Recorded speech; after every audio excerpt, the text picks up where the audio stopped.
There is just no one way to make it as an artist. In this interview with Betty Franks, you have an artist that started in her mid 50s, immediately found her niche, which is now firmly established, started social media marketing, and has a huge following on IG, 152,000, huge following on Facebook, huge following on YouTube. I'll put all the links in the show notes.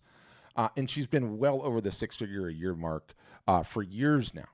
And, not only is it rare to hit a niche right out of the gates and actually have one, most people are sort of all over the place early creatively.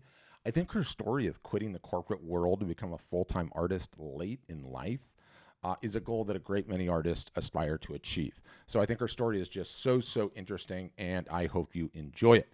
Now, before we start, I get back to this notion that there's just no one way to make it as an artist. Discount your work versus don't discount. Have sales versus don't have sales. Sell prints versus not. Try the gallery system or only direct. Offer merch or not, right? Do in-person fairs or shows or none at all. In this new series of artist, photographer, creator interviews, we strive to bring you a bunch of stories, of paths taken, of roads to success, of blueprints that you can follow or not. Every artist has to go their own way and sort of forge their own path. And my sincere hope with this new series is these stories just sort of emerge to encourage you, empower you, inspire you, and give you some ideas as you attempt to forge your path.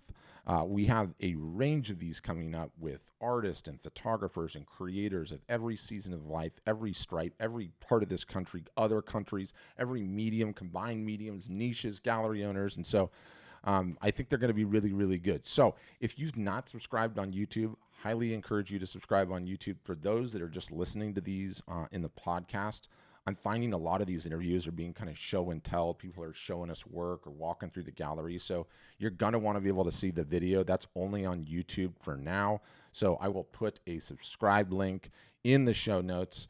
And you're going to want to watch them. Aside from having to look at my ugly face, there's some cool show and tell stuff going on. So really encourage you to subscribe. This is like new for us, doing video first interviews all the time. So on that note, here is my interview with artist Betty Franks. Wait, before I forget, two things. One, lest you think Betty got lucky, I'm putting her social profiles in the show notes or the description. Follow her on a social platform and leave a comment. See what happens. She responds to every single solitary one. It's crazy how hard she works. And number two, as the video rolls along, it took about 10 minutes for her video to work. So apologies on that, but I hope you enjoy the episode.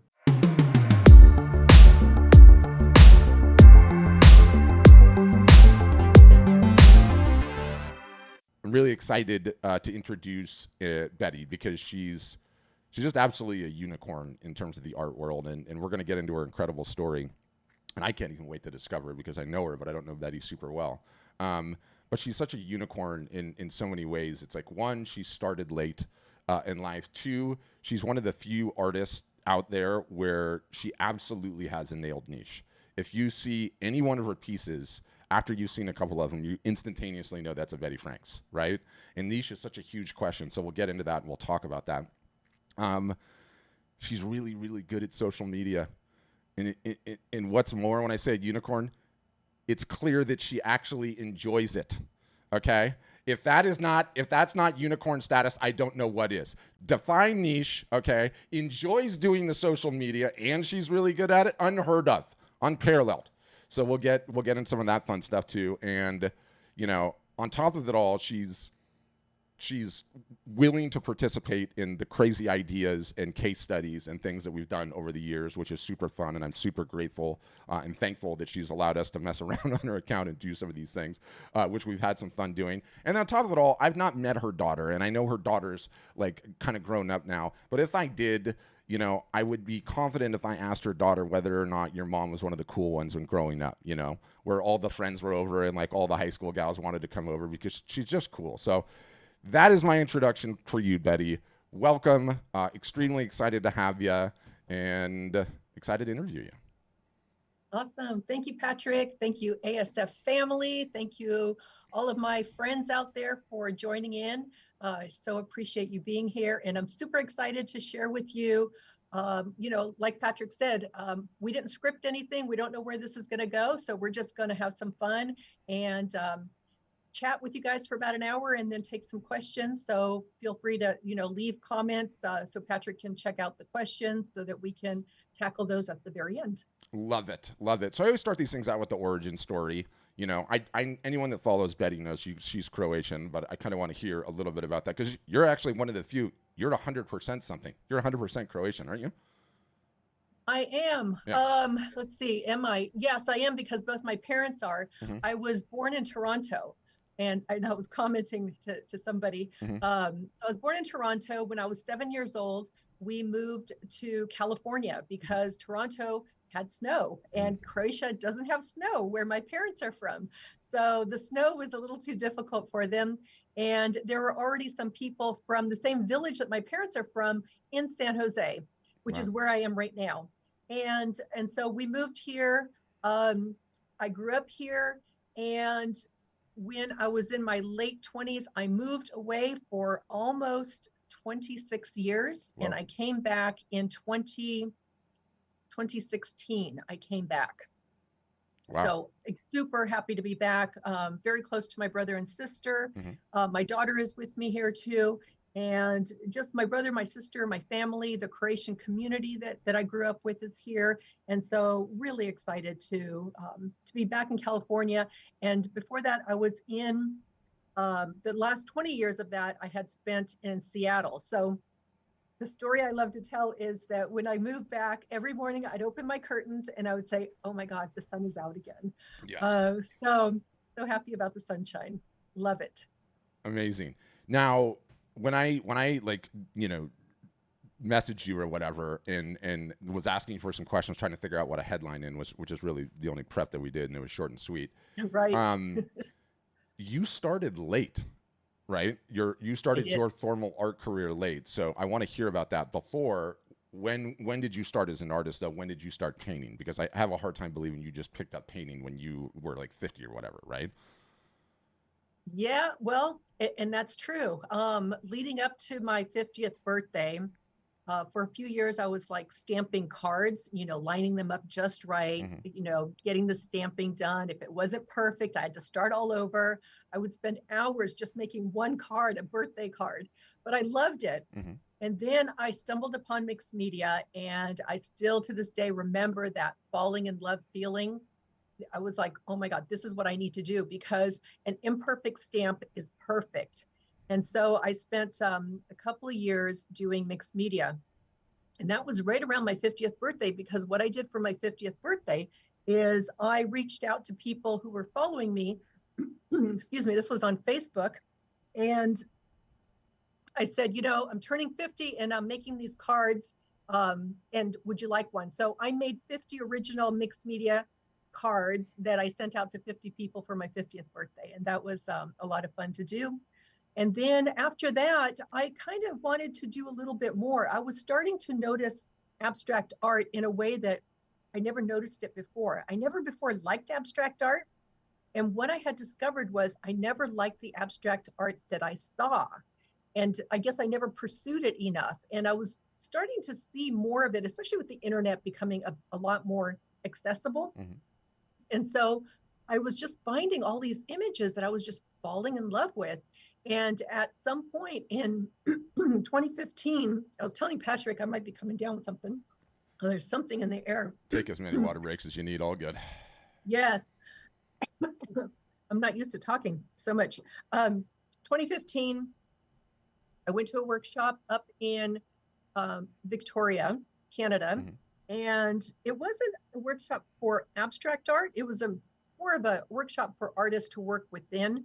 And I kind of put a line in the sand and I said, okay, from this day forward, I'm going to be an abstract artist. Now, I had no idea what that meant. I didn't know what that was going to look like. I show up to this workshop with 36 by 36 canvas and 30 by 30 by 40 and stuff that I've never worked on before, but I just said, I'm going to do this. I'm going to go for it. And so from that day forward, that was 2015. And so it took me several years of experimenting, trying different things, taking some workshops from people that I liked, trying to figure out this whole abstract thing because I knew it's what I wanted to express, but I just didn't know how I was going to express it. And it was really frustrating during that time because I couldn't figure out my style. It wasn't until 2018 that I figured out my style. So it took me several years of I just tried everything. Anything that spoke to me, I gave that a try. And, I quickly learned, don't like this, don't like this. Okay, I kind of like that. I definitely love my mixed media days. And what I had done, because I wanted to be an abstract artist, I got rid of all of it, like 98, 99% of it. I kept just a couple of little items because I knew I would be distracted if I had that stuff laying around my studio. And so by getting rid of that, I was just focused on trying to figure out this whole abstract thing. And so in March of May of 2018, I was in Croatia visiting my parents, and my mom and I would go for walks. And in May, all the wildflowers are in bloom, and we would go. It's called Zadar. I don't know how to say that in English, but in Croatian, it's the other side of the hill in a way, because the village is down below, and up and over is just the land. It's trees and land. And back centuries ago, they would go up there and plant their potatoes and stuff like that. So we would go for walks, and we would pick all these wildflowers, and we would make these little bouquets, and we'd bring them home, and we'd have them all over the house. And I remember specifically sitting outside with my art supplies that I brought and paper that I brought, 11 by 14 paper. And I remember still to this day saying to myself, okay, Betty, you're on vacation. Don't worry about anything. Just create, just have fun. And I started creating, and something different was coming out of me. And it wasn't something I recognized right away. It took me some time to figure that out, but I was able to look back and say, wow, I was creating those flowers we were seeing, those flowers we were picking, those flowers around the house. And so that was a huge turning point for me once I figured that out. And then I was able to kind of look back, and there were months leading up to that my style was just kind of there, but not there yet. I could see elements of it. And so since 2018, I have been creating in this specific style. And like you said, Patrick, a lot of people do recognize my work because I am consistently creating in that style, but yet there's like these little shifts within it as well. And those are exciting for me. I know they're not really obvious to a lot of people, but somebody commented today, I think on one of my posts, they said, Betty, I like the more, open space you're leaving on your pieces. And thank you, because that person recognized that there's a little shift happening. Amazing. So super excited where I'm at, and love what I'm doing. And I know I'm not going to create like this forever. Nothing is forever, right? But we go with what feels good and what is working, and really what it comes down to, it's what I love. I just love creating the way I'm creating right now. But I know that that's going to shift, and I'll make changes in the future. I mean, you're going to absolutely infuriate people. You started late, started painting late, and then boom, started going. What I would be curious about, one, I want to know when you decided, okay, it's time to start a business. I'm starting a business, and what drove that. But before, as you were cooking and going through your styles and picking the flowers and everything else, did the marketing machine on your end start already? It did. It did a little bit, because when I was trying to figure out my style, I was posting on Facebook. And so I was sharing fairly early in and before that I was sharing my mixed media pieces. But when I was starting to do some of these other pieces, I started getting people asking me if they can purchase it.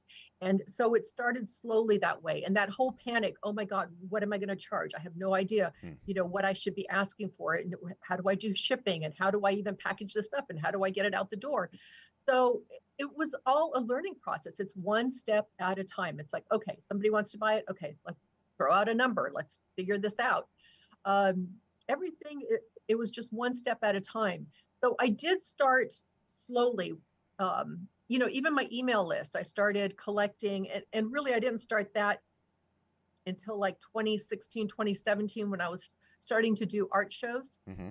And then I was starting to ask for people's emails so that I can start, getting people on my email list. So, it's been since 2016-ish, I want to say, maybe 2017. I think more like 2017, because that's when I joined Art Storefronts. And so I'm really excited that I've got just over 9,000 folks on my list now. which is So, amazing. and that list is gold.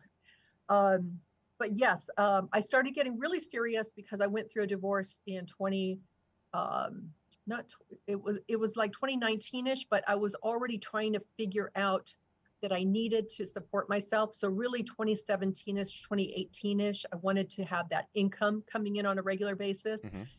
2019 definitely had to have it.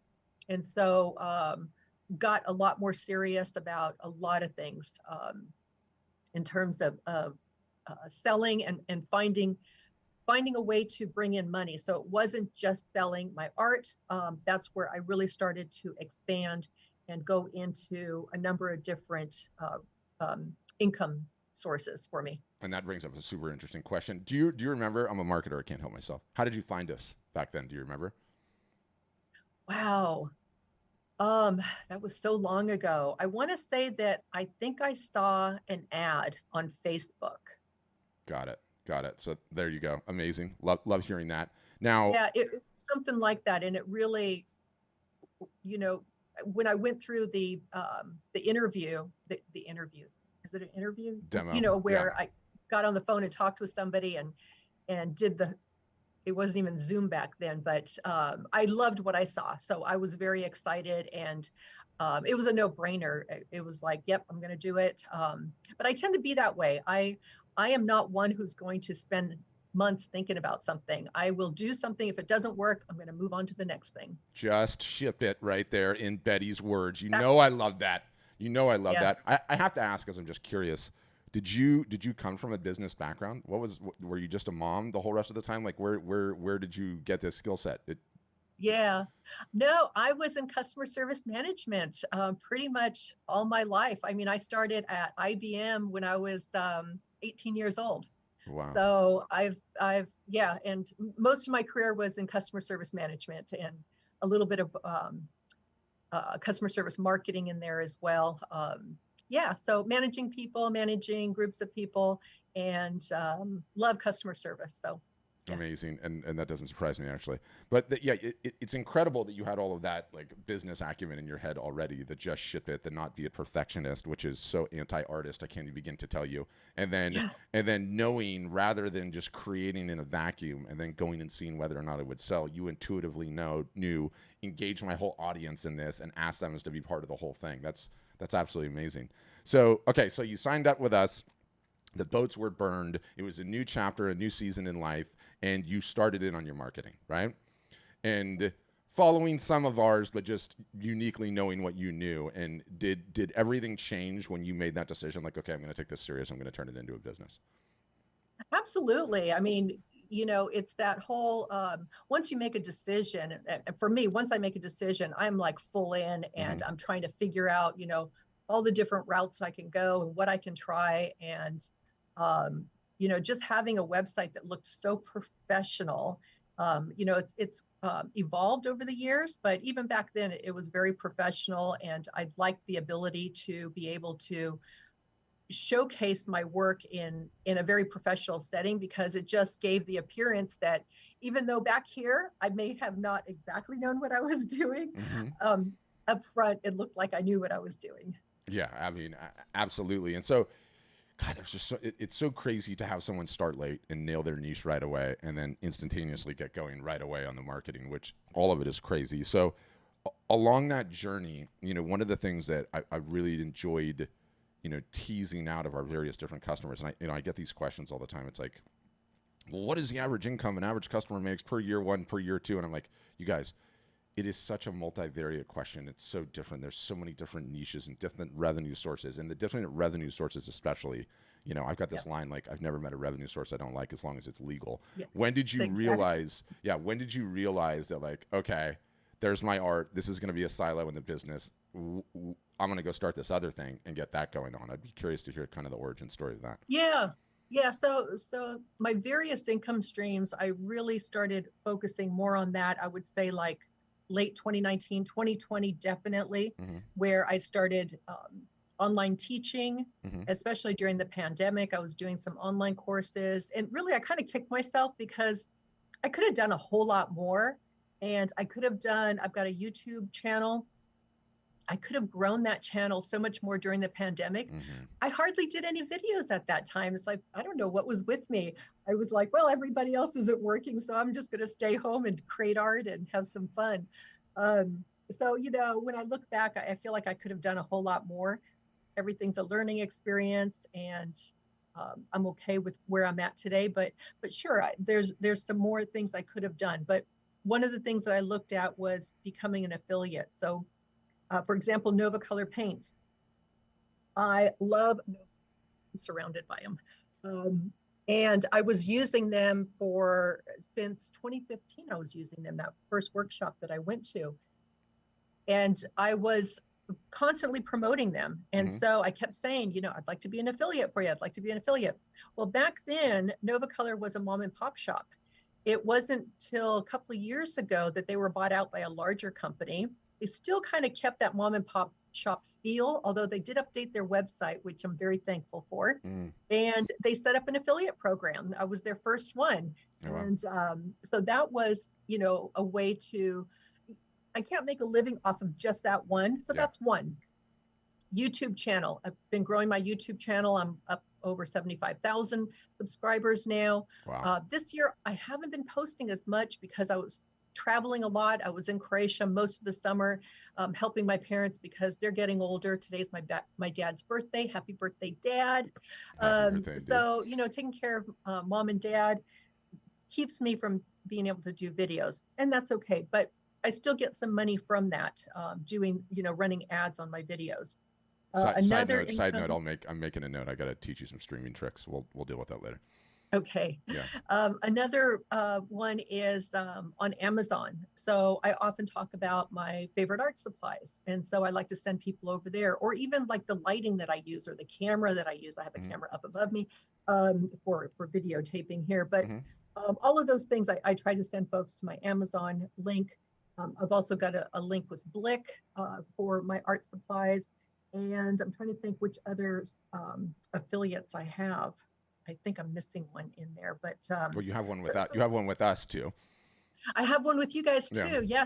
Yeah. So when I chat with folks, people email me, they message me, I spend some time chatting with them, and if they sign up, then ASF, gives me a few months of service. So all good stuff. All those things help.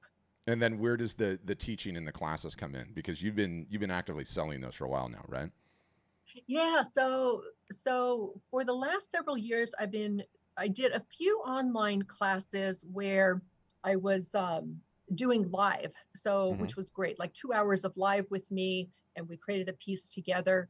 And then I also tried doing like 4 weekends in a row where I'd have folks join me, and it'd be a smaller group. It'd be like 20 folks versus the streaming. I had, a couple of hundred folks joining in.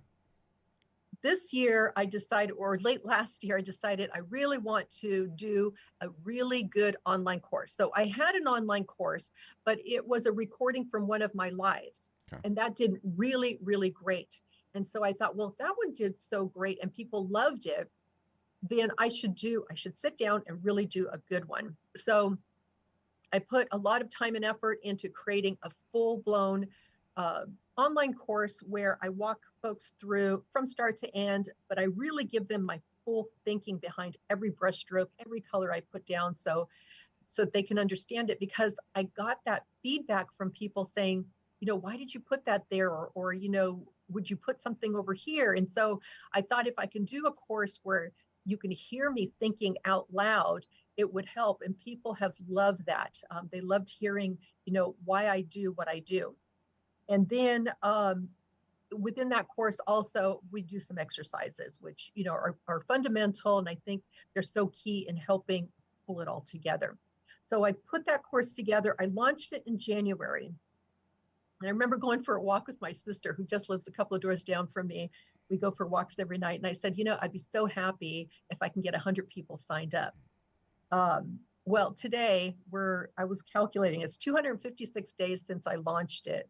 I've had over 1,000 people sign up for the course. Amazing. And so it's just been, for me this year, it's outpaced the sales that I've done for my art. And I'm super happy about that. I still create art. I still sell art, but it flip-flops. So last year, because I was looking at I do have an account. I've got a bookkeeper who does all my numbers. So I was looking at my last year versus this year. And last year I was at 67% was out of all my income, 67% was selling art.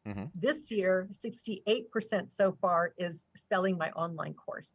Amazing. So it kind of flip-flopped. Quickly, where can people get your online course? Oh, yes, they can just go to bettyfranksart.com and you'll see the banner at the top. Just click that and that'll get you over to all the details about it. Awesome. Juan shared a link. That's amazing. And so, you started essentially with us in 2017, started a little bit in 2016, and then you crossed the six-figure threshold in 20, and you've been able to sustain that every single solitary year, which is crazy. Yes. And yes. And there was a huge COVID bump, I imagine, in 20. Yeah, not one that I was expecting at all. So that's why I was kind of nonchalant about it. I was just, having fun, making art. But yeah, it turned out to be a fantastic year. Amazing. And every year since then too. Yeah, just continually growing. Well, I want to get into your social media, but I'm curious how you approach pricing, what your range of pricing is, where do you kind of start out, and then what do your big originals peak out at? Yeah. So what I learned over the years, especially, I would say, especially during 2020, but I think I'd learned this slightly before 2020. And that is that, and I know a lot of folks complain about this, but I have a lot of artists who follow me on social media, and I love artists. I'm an artist. I love artists. Yeah. But also, I was trying to figure out, okay, that's my audience. How do I cater to that audience? And that's why I started teaching, because those are the people who want to learn from me. Those are the people who are following me to learn more. And so that's why I started teaching. But also, I started creating smaller art because I knew these were artists who were starting out. They couldn't afford large pieces like I have behind me. They could afford the smaller pieces. And so I was making like 5x7, 9x12, 11x14. And those were selling very quickly because they were very affordable. So the 5x7, I think right now is at $95, but I mean, several years ago, I think it was like at $75. So very affordable original art that I would mat out as well. And then in addition to that, so my low end being $100, $150 for my smaller pieces on paper. And then my larger pieces, several thousand. I don't have my super large ones right here because they're at a gallery right now, but I would say they're up around $4. I don't have my price list in front of me, but I do have a price list, and I took the emotion out of pricing because early on it was so stressful for me that I created a spreadsheet, and everything is just, there's a formula in the columns, and I just put in, this is what it should be per square inch, and it spits out a number, and then I kind of round that number either up or down. Just so it's not an odd number. And I refer to that every year. I update it either, I think last year or 2 years ago, I didn't update it, but this year I did. And I usually do like a 10% bump each year. Wow. So automatic 10% raise. Yeah, just so I can slowly increase it. I don't believe in doing the big jump and then having to scale back again. It looks really bad when you have to cut back. Another thing you'll find is I very rarely ever, and this probably goes against ASF's practices, and I know it does, I rarely ever will have a sale on my art. I feel that my art is what it is, and I will work with you. However, more than not, I will first give you a full discount on the shipping. I may even pay for the entire shipping. Depending on the piece. So I would prefer to discount it that way instead of discount the actual art piece. Now that doesn't go for my prints. I will offer discounts on my prints, and I'm just gearing up to do prints again. And Patrick, you'll be so proud of me. I ordered a metal one. Oh, it makes me so happy. Paper. You guys, she hasn't been offering prints the entire time. She's been doing only originals. So that I can do my live this week and talk about those, so that I'm gearing up. So Yeah. I got those already. And you know, when you say that, like you've never run sales and you never run discounts, notwithstanding the little bit of discounting you do with the shipping and getting on the phone with people, um, you also have a tremendous amount of demand already, which makes you a unicorn, right? So you know, the fact that you're able to do that is because there is so much demand right out of the gates, right? If you wind Betty's business all the way back to the beginning, like she was getting requests like, hey, can I buy that? Hey, can I buy that? Hey, can I buy that? Right out of the gates, which is crazy. Two, I'm so happy you got prints. You've needed prints for so long, and I know. you sort of hacked your way to it because your hack was just doing those small pieces, which you've done forever. So Yes. you clearly always had the 0 to 100, 100 to 1,000, 1,000 plus without question. Yes. What will be interesting for you is that now that the prints all come into the equation, all the originals should get bumped up, like way more than the Yeah. 10%, like way more. Okay. I'll have So to think about that. yeah, Yeah. yeah. We'll have to get into a pricing. One thing I don't want to walk away from though is that how is it that you're able to sell in galleries and still do everything that you do online and still have all of your items on art storefronts? And what is that? What was that like negotiation process look like? Do you feel like you came into that relationship with so much clout you could say how it was? Did they try to tell you like I'm not going to sell your stuff unless you take down everything online? Like how did that look? Yeah. So actually, so when I'm working with a gallery, I do have their work online, but you can't order it from my website. Mm-hmm. Um, but I show everything that I've got at the gallery on my website as well. Mm-hmm. Now, one thing that I do have a little bit of ability to negotiate because I do have a really good following. Mm-hmm. So my negotiation is like one gallery that I worked with. I'm no longer with them because unfortunately they closed. She retired. They were fantastic. They sold so much of my artwork. But what we did was, it's a 50-50 split. However, if I send the buyer to them, then it was a 60-40 split. So I got 60%. So I was able to negotiate that a little bit. I might be able to negotiate that up a little bit higher the next time, but I was happy with it because they really sold so much of my art and they took such good care of anybody who I sent over to them. Awesome. And when someone contacts you or comes to your art storefront site to buy art, how many of those people are you getting on the phone with? Just out of curiosity. I don't actually get on the phone with them. Mm-hmm. Oftentimes it's via email. And, on occasion I might get on the phone, Mm-hmm. but we go back and forth via email.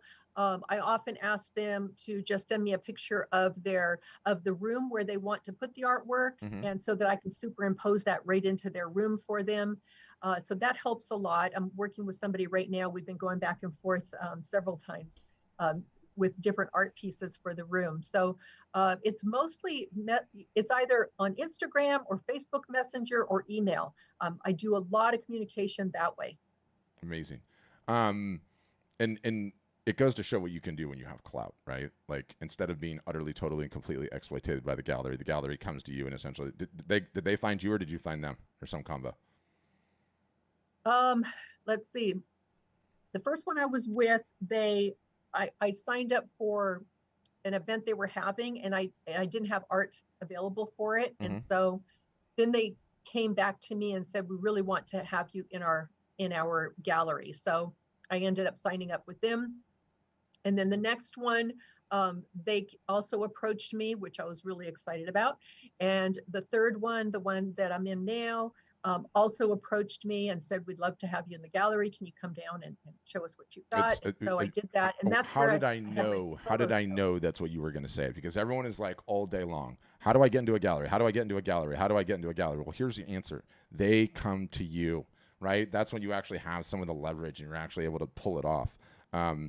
So that's amazing. Yeah, it took some time, and I really didn't have any interest in being in a gallery for a long time Mm-hmm. because I couldn't find a gallery that made me feel comfortable. And to be honest, I wasn't out there searching for a gallery that made me feel comfortable.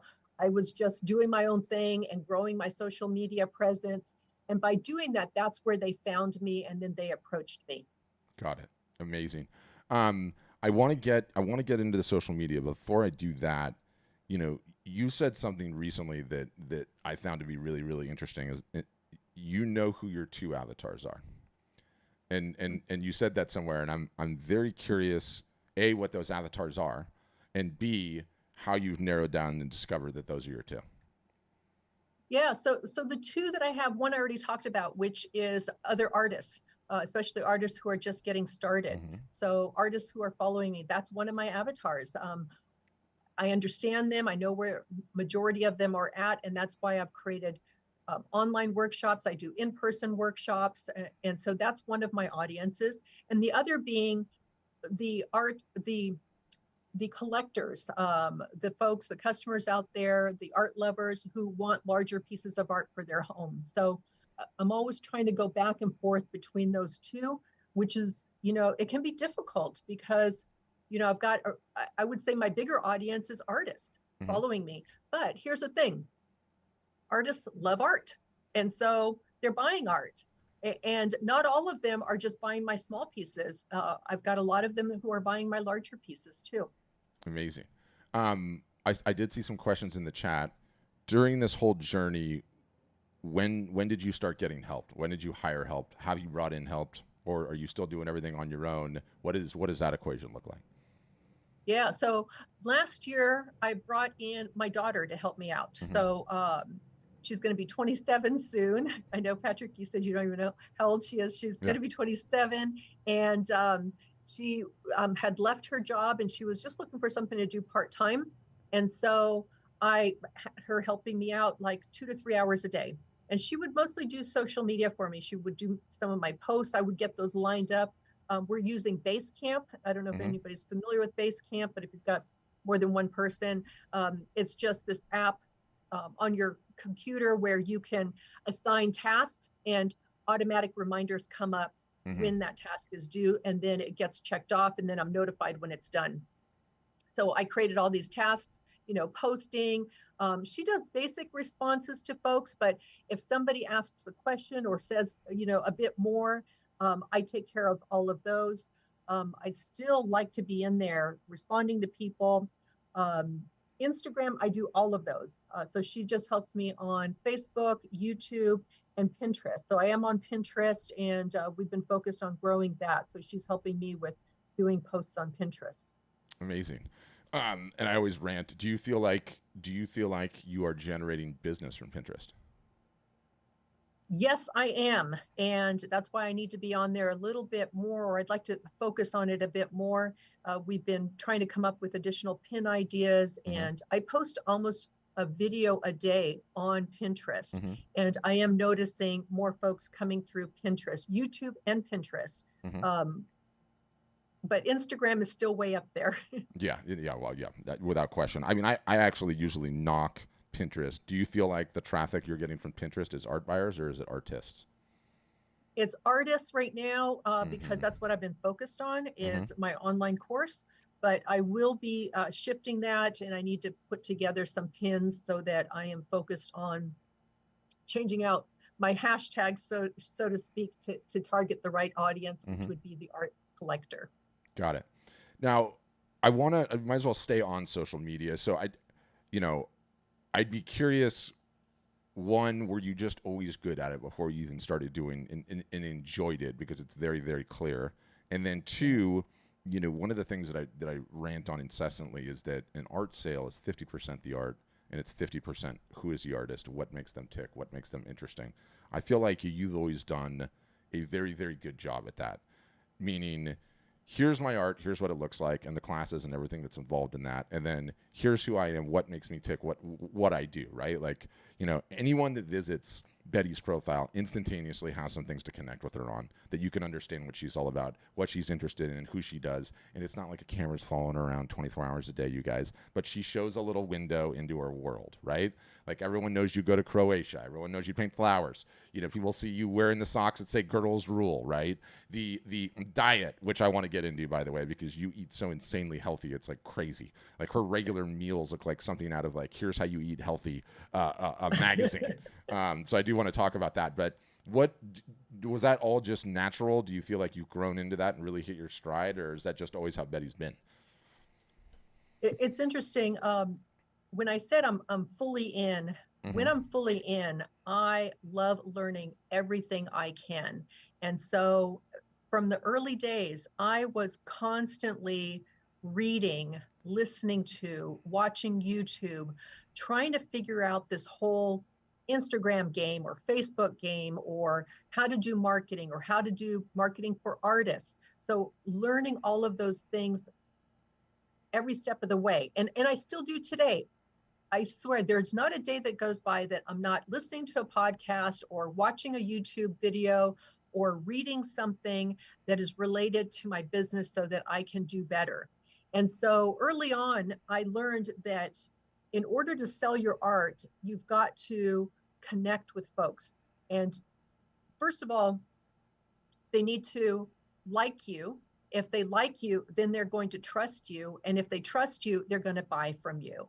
And so I was learning early on that by sharing who I am, and not just sharing my artwork, but sharing me, who I am as a person, even as uncomfortable as it was, and it still is Still today, is, yeah, because 100%.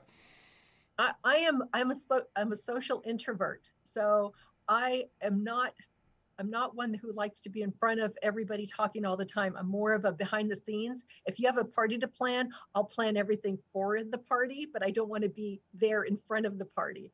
So I was just doing things that I believed was going to start allowing me to connect with the folks who were starting to like my art, and I wanted them to trust me. And there's the only way you're going to trust somebody is you got to get to know them. You got to 100%. get to know them 100%. outside of the art studio. Yeah. And you know, artists love, okay, great, you're an introvert, right? Okay. No one would say I'm an introvert. I'm definitely not an introvert. I'm an extrovert. But guess what? Artists love hiding behind the canvas, and photographers love hiding behind the lens. And I feel like that is everyone's default switch, right? And all of these accounts that I go to, I got exposed to your art. I've now come to your account, and here is just an entire block of 2D images. I don't know what you look like. I've never seen you talk. I don't know what you're interested in. I don't know whether you're a dog or a cat person, right? If you like so few people figure that out and can get over that hurdle and then do it consistently. So all of which is, one, you guys should follow Betty. She does a great job about it. Like, if you can go to someone's Instagram page and scroll down and spend a few minutes and feel like you know the person, you've won. You've won, right? If they like the art or not like the art, that's not up to you, right? Like, you're going to find your tribe, not find your tribe. But if they feel like they know you, you've won. So really, really have to encourage you on that. I think you're doing a great job. Do you approach the entire thing Instagram first, everything else second currently? You know, it's going back and forth right now, interestingly enough. I am working more towards creating a video for Pinterest, and then I can easily use that video on Instagram. So I am switching that up a bit, and I'm more focused again on doing something for Pinterest, because the problem with doing it on Instagram is immediately you get their logo on there, and then it's really hard to share it somewhere else, and it's not an original, it's not considered original anymore. But by creating these kind of offline, not within Instagram, and I've got my own apps that I use on my phone to do that, then I can use it in several different places. In all the ones, yeah. And they all have great AIs now. And if, like, the minute the bouncing logo of the competitor is on top of the thing, like, that is not getting any reach whatsoever. You can forget about it, right? Yes, exactly. Exactly. Yeah. I love Betty. You guys do not listen to her about Pinterest. It doesn't work. It's working for her because she's attracting artists and she's very good at this. The rest of you ignore it like the plague. I know. I listened to the last call that you guys did. It's like, don't do Pinterest. We don't want to talk about Pinterest. Yeah. Don't talk about Bruno. But Instagram, but that's because I'm doing so well on Instagram that I have the ability to now look somewhere else. So if you're just getting started, focus on one. Maybe focus on two, but definitely Instagram being one. Number two, maybe Facebook. Again, depends on your avatar, because my avatar is 50 and older, and a lot of them love Facebook, and I get a lot of great conversations and communications happening on Facebook versus Instagram, more of just a like happening, and scrolling through and hitting the hearts. But on Facebook, I feel like I tend to get more deeper conversations happening. Amazing. God, I'm not running sales. I'm so excited you're adding the prints though. How have you up till now approached merch or contemplated merch? I've been, okay, so prior to you guys having merchandise, Mm-hmm. I signed up with Fine Art America. Mm-hmm. And so I've got pieces over there that, again, not a huge moneymaker. That's what was missing from my affiliate program was Fine Art America. I Got it. should have included that on the list. Again, not a huge moneymaker, but for Mm-hmm. folks who don't want to spend, don't want original art. Maybe they have too much art in their house. They Mm-hmm. don't have any more room on their walls, but maybe they would like, I've got my tote bag is hanging over there, but Mm-hmm. I've got a tote bag. I've got, the small pouches. I've got puzzles. I've got pillows. So a number of different things that are at great price points for somebody who just wants to have some kind of art in their home. Yeah, amazing. And I think as you continue to round out your lineup, it really is going to make a huge impact on the pricing that you have at the top end of things, which I think will be a big deal. Well, I wanna save your voice for the Q&A. So I feel let's sort of wrap it up with the personal growth slash diet and how you approach taking care of yourself and what role you think that plays in your success. I got the learning piece, and I can see it's clear as day that you've been a lifelong learner, and that doesn't stop. That doesn't Yes. ever go away. Have you always approached your diet this way and taken that seriously? And how big of a role do you think that's played on things? I think it's an interesting thing to talk about. Yeah, yeah. I love, I love cooking, and I started that years ago. Mm-hmm. And to me, that's another form of art. Mm-hmm. If you look at if you look at my pieces, my plates of art, my plates of food, you'll see layers, you'll see different colors because I still incorporate that into my food as much as I do into my artwork. And health is important to me because my mom has Alzheimer's. Mm-hmm. She's in the later stages, to the point, she doesn't know who I am. So my time spent with her is precious because even though she doesn't know who I am, she senses that she knows who I am. And so I want to take care of my brain health so that I don't have, the same fate that she does. And so eating well, exercising is important to me. It's something that I desperately try to incorporate into my life, more the exercising than the eating. But, Yeah. I don't eat perfect every day, and I don't believe in doing that. I still have to have my chocolate. I am a chocoholic.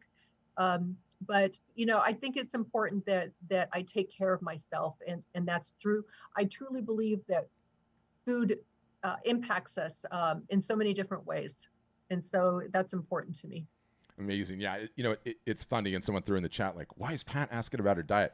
It, Yeah. the last three interviews, Jonah, Meg, and now Betty, like, you know, I'm the marketing guy. To the hammer, everything looks like a nail, right? It's all I talk about all day long. It's all I want to talk about, right? There's more marketing stuff that we could talk about. We're doing some fun stuff on Instagram right now, testing some things. But independent of that, one of the things that I've noticed with all three of you is, your inputs are constant learning and education and seeking people that know how to do it a little bit better than you.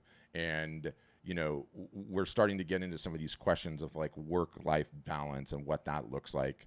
And I would be curious, and I've ignored that as a subject matter up till now. And I think it's like interesting to be able to ask that, right? Like, Yeah. how many hours a week are you working on this? How many hours a week have you been working on this since you started? And I mean, I sort of already know the answer to this because we're both workaholics. But go ahead. Yeah. you might as well tell everybody. I, man, I love what I do. And, just this morning I was thinking about, I had a real idea Mm-hmm. um, for Instagram, but, I was laying in bed and I was thinking, I think of my life and my career being so successful because I don't wake up to an alarm clock. And that was one measurement of success for me, Wow. is because I worked in corporate America most of my life, and 5:30 a.m. that buzzer went off. And for me to be able to get up when my body says get up and Mm-hmm. go, um, it is a huge success for me. But the thing is, I wake up and I am so excited to get on my computer because I start off my mornings on my computer and doing, social media, doing website stuff, learning something, updating some, you guys know there's a ton of work to be done. I mean, I can spend easily 40 hours a week just doing, you know, the stuff in the background and not creating art. But I love jumping up and doing this stuff. I mean, first thing in the morning, I get into it. Sometimes I'll sit there for hours on end, because I love what I do. I love doing all that stuff. So my mornings are typically spent on the computer, and then I come to the studio where I am now in the afternoons, where I can, sometimes I bring my computer and I'll do a little bit of painting, a little bit computer work, but mostly painting during the afternoon hours. But do I come in here every day? Not at all. Do I feel guilty about that? Not at all. I create when um, I I feel the need to be creating. And right now, and I posted a reel this morning because I'm having a hard time reconnecting with my art studio because during the summer I was gone for 2.5 months. I came home for a week. I Mhm. got sick. I went on a road trip with my daughter for 12 days, an RV trip, which was fantastic. And then I came back for a week trying to get settled in again. And I have not created anything. Um, and so I'm trying to reconnect with my studio. And so I've decided I'm going to just come in here and just bring my laptop, even if I just sit here with my laptop, just looking at the painting I've got on the wall that I want to finish and all these other pieces. I know I'm going to be inspired to get working again. Okay, well, I'm gonna wrap that up with the cheesy interview question, Okay. and I don't like being the cheesy interview question guy, but I've had so many people ask me this like ahead of this interview and when it was coming up, and even before they knew it was gonna be you. Like I had multiple people on Instagram come with this notion like you just interviewed two kids in this series, right? Like because Joan is not even 30 Yes, and I Meg is know. young 40s and they're like, can you find an artist that's in a season of life like I am, right? That's in this different season of life and how they approached it and how they thought about it. And so I feel like we have this large audience of folks that are gonna start late in life like you did. And if you could go back to 2017 Betty, 2018 Betty, and give yourself some advice.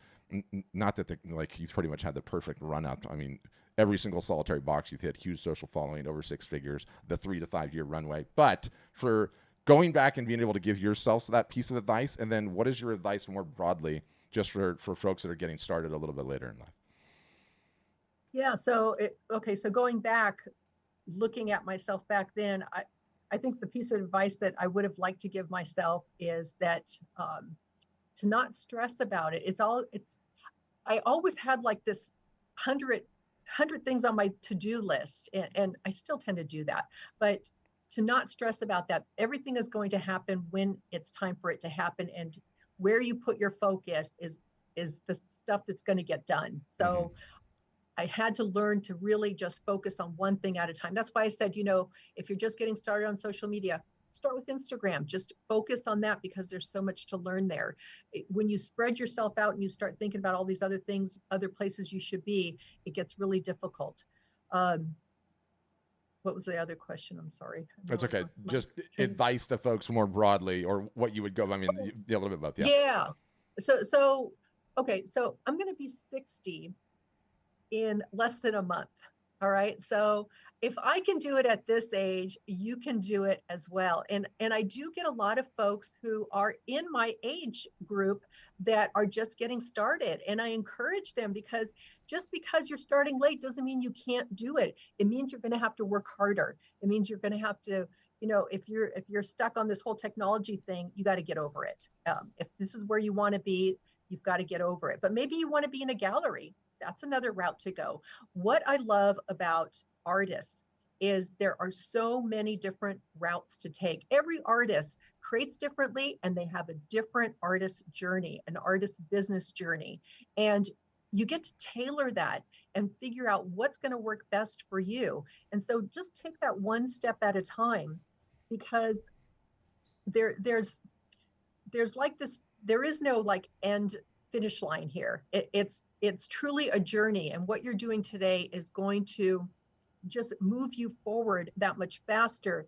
But there is no finish line. You're just going to, once you're an artist, you're just an artist. That's it. You are an artist for life. And so I don't think of it as, I need to get here, this is my finish line. I'm excited about where I am today. I'm excited about where I'm going, and also I'm excited about where I've been, even as difficult as it has been. I couldn't be who I am today or where I am today without all of those struggles that I had in the past. I love that. That's such a great way to conclude it. And you know, the one thing I would say on top of it that I've sort of been blown away by is, and you're loosely aware of this, but we started running the video sessions right around COVID. So what was that, 2020, I guess. So Mhm. the sheer thousands of artists that I've talked to on like the outgoing webinars, let alone the ones with our customers, like I routinely get people in their 90s showing up on the Zoom call, asking for advice, asking for like marketing advice. What can I do? And you know, when I say routinely, maybe it's like one a month. But the point of that, and like your finish line one, it's like you're 60. What if you have 30 years left to still grow the business? That's insane, right? Like Exactly. like everyone is so wired for these like immediate, right now, you know, results. But understand the timeline. Artists do not turn it off ever. This is who you are. It's never getting shut off, right? So really appreciated saying that. Yep. Great interview. I enjoyed that. I'm still sensitive to your voice, so we're going to go right into the Q&A.